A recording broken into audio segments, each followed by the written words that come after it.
Hi friends, I'm Walker and welcome back to Olive Ave Nails, where we talk about vegan and cruelty-free nail polish. Today we're going to look at some polishes from Orosa Beauty. These are my first ever polishes from them. They have been popping up on Instagram. You've probably seen them if you're super active in the Instagram community. I have not seen a ton of them on YouTube, so I'm excited to be able to bring my review here.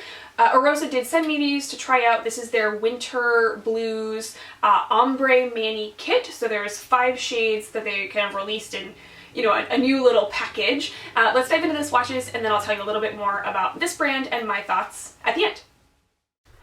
Okay, we are going to start with Orosa Beauty Wisteria, and this is a really super light kind of bluey purple. This reminds me a lot of Dream Boy. It's one of those colors that you just can't really tell if it's blue or purple, but I absolutely adore this color. I am getting, a little bit of a kind of sheer and streaky first coat. To be totally honest, don't love this brush. It has, if you can see here, like a very short stem, and it's wide, it's the shape that a lot of people love. We all know it's not my favorite shape, but it's a very popular shape. But this brush is actually a little bit, it's like a little stiff, like it doesn't quite fan out over my nail, and I think that's why I'm just having a little bit of a hard time getting it to be super kind of even and opaque. On this second coat, I think I'm maybe doing too thin of a coat. I'm not sure because I'm still getting a little bit of streakiness. You can see the color building up and it is absolutely gorgeous. It's totally stunning. It's a very, very muted purple. So I'm gonna go in for that third coat, and I think you can see it's definitely building up nice and opaque. You probably could get away with 2 coats depending on your nail length and your application. I think I learned that I needed a little bit of a thicker coat, and so my first coat on my pointer finger was a little bit streakier, but then down on my pinky I was a little bit more opaque. So 3 coats is great for this one. You might be able to get it in 2 coats. I think the color is absolutely worth it, and I am absolutely obsessed with this color. This is Wisteria from Orosa Beauty. Okay, and like I said, this reminds me a lot of Kale Polish Dream Boy, which you can see here. I also pulled in Zoya's Emerson, which is recent in the Zoya line, because that was kind of a bluey purple, but next to Wisteria and Dream Boy, it looks super blue. Okay, next up we have Snow, and this one from the swatches that I've seen is supposed to be a little bit more sheer, so this one's a little bit of kind of like a milky, more jelly polish. It's absolutely beautiful in the swatches that I've seen, and I am definitely getting that, kind of streaky finish on the first coat, which makes sense if it's going to build up and be a little bit more sheer, but I think you can tell it's a little bit juicier than the formula in Wisteria was. That one was a little bit almost like chalkier, and you kind of had to pull it across the nail. This one is, just flowing really, really evenly across the nail. It's just a more sheer polish. And so I think you could probably finish it in 2 coats if you wanted to. I don't love how sheer polishes look on my nails. I think my visible nail line is not even. Like, I have less visible nail line on my index finger than I do on my middle finger. I don't know. I just think it looks kind of funny on me. I don't love them. But if you like the way sheer polishes look on your nails, you could stop at 2 coats. I am going to go in for a 3rd coat of Snow, and I think it is still not quite opaque, but it is giving you that really nice, it's kind of like a warm white, right? Like, it's not a stark white. It has a little bit of yellow in it, I would say, and so it's very, it's very warm, and I like this in a sheer polish. I think it has a little bit more color than some of the other sheers in my collection, and so it definitely, builds up. If you want to go all the way to 4 coats, you can, and that will get you like pretty close to opacity. So I think it's up to you. If you're going to do the Ombre Mani that they suggest, you might want to get as close to opacity as possible. And so I think for that, you might need 4 coats. I did do pretty thin coats just because I think the brush is a little hard to manipulate, and so I needed to do pretty thin coats. Okay, I'm going to compare it here to 2 whites from Zoya. This is Zoya's Snow White, so this is their kind of classic white, just to show you how kind of creamy and yellow it is. And then I wanted to compare it to Zoya's Lucy. This is a sheer, kind of milky, yellowy white that is more sheer than Snow from Orosa. Okay, the 3rd polish that we're going to look at from Orosa is Moon, and this one is a kind of pink leaning nude is how I would describe this one. It's very warm, and it's not, peachy or taupey. It definitely has that kind of pink undertone in here. This one I think has my favorite formula of the three that we've looked at so far. It's a little bit easier to work with than Wisteria, and it's definitely more opaque. You know, it's intended to be more opaque than Snow was. So I actually really enjoy this one. I don't know how unique it is in my collection, but I do like the kind of formula. I like the color on my nails. It's a very nice warm neutral. I think neutrals that have too much yellow in them don't look super good on me, but this one is really lovely. So on a second coat, I'm getting all the way opaque. Again, I think I'm doing slightly thinner coats than I tend to just because I'm having a little bit of a hard time using this like kind of stiffer brush. So I think on two thin coats, it's totally opaque. If you did a thicker coat, you might actually even get this one opaque in one coat, I would imagine. And so you are looking at 2 coats of Moon from Orosa Beauty.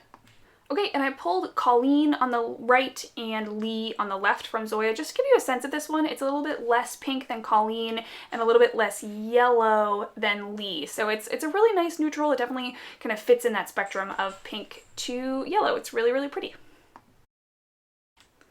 Okay, next up we have the navy in this set. This one is called Midnight, which is a very perfect name for this polish if you ask me, and I like this formula. Again, it's a little bit thicker. It's really nice and super opaque. I mean, this is a very deep, dark midnight blue navy, and I think you could probably get this one opaque in one coat. As you can see here, I'm getting pretty good coverage on one coat. I didn't have any staining when I removed this. I don't usually have staining with navies, but I just want to mention that because it is a really deep, dark color. I get less staining than other people though, so you might get staining. Don't come at me if you use it and you get some staining.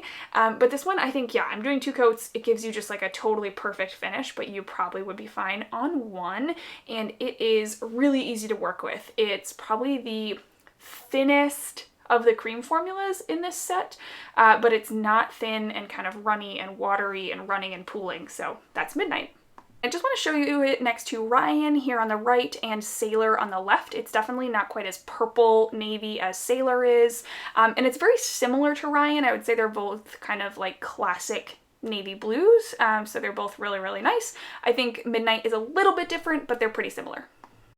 Okay, last up we have Twilight, and I love this combination of Midnight and Twilight. I just think that they're perfect and the perfect colors for the perfect names.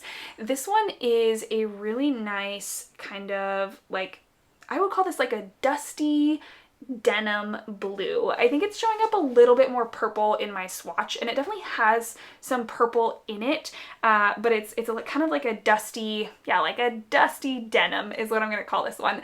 You might call it like a dusty periwinkle because it does have a little bit of that purple in it. This one again is a little bit more sheer on this first coat, but on 2 coats I got complete coverage, and I was actually kind of surprised by that. I expected to get maybe need a 3rd coat on this one, but I think on 2 coats I got plenty of coverage. And again, if you're able to do those thicker coats, you might be able to get this one more opaque in that first coat, but you're probably going to want that second coat. It's just enough to give it a little bit more oomph. These polishes have all been really glossy when they dried, which is really nice. I appreciate that in a polish, even though I always wear top coat, but you are looking at 2 coats of Twilight. I want to compare this one to Zoya's AIRE. This one came out recently, and I'm gonna tell you that these are different. I think Orosa's Twilight is more blue and dusty, and so I actually think they're more different than they look on camera, so just trust me. Alright, so my favorites from this set were Wisteria and Twilight. These 2 are really nice. Wisteria was really close to Dream Boy from KL Polish, as you saw in my comparisons, and I love Dream Boy. It's such a unique and interesting blue, so I really like both of these. I mean, I like blue. Y'all know that I like blue nail polish a lot, and so I love that there's kind of a blue for every season in here. I haven't really worn that many ombre manis, and so I don't know that I will do that with these polishes, but I did really like the kind of, you know, creation of this set. I thought was very creative and really nice. Let's talk a little bit about this brand as a whole. I really like their aesthetic on their website. They have a lot of like geometric, you know, photos with polishes on top of boxes with very stark lines and kind of color contrasts, which I think works really well like with their packaging and these like very square kind of bulky bottles. I think that's a really cool aesthetic. I do like, you know, their line has some interesting colors. It's not just like a pink and a black and a white and a red, and so I really like that they're kind of going out of the box with their, you know, first several collections. I think they've been around since like end of last summer, maybe? I'm not really sure. They are 14 free, they are vegan, and then they are cruelty free. They're not certified by anything that I can find as far as cruelty free goes, but they do say they're cruelty free on their website. And I thought their formula was pretty good. Some of these were, you know, a little bit on the sheer side, and I was kind of surprised that it took me 3 coats, especially with the wider brush, but I didn't really mind. It wasn't like hard to work with, it just was a little bit more sheer and needed to get built up. The time that I mind doing 3 coats is if a polish is like super streaky and I'm like fighting to get it even and I feel like I have to like float my brush, like that drives me crazy. But if I just need 3 coats to kind of get that color, it's not a crisis, especially because some of these colors were pretty on the light side. So these polishes retail for $12, and they are right now doing a limited deal where you get free shipping over $20, so you could get 2 polishes free shipping for $24. That feels pretty good. I think that's a pretty good deal, especially if there are colors here that you're really excited about. If you are interested in this brand, I will have a giveaway coming up soon on my channel. Awesome. As always, if you like this video, let me know down below. Have you tried any Orosa? I'd love to hear from you. And as always, I hope that you'll consider subscribing so that we can sit down and hang out and chat about nail polish again sometime. Awesome. I'll see you in the next one. Bye.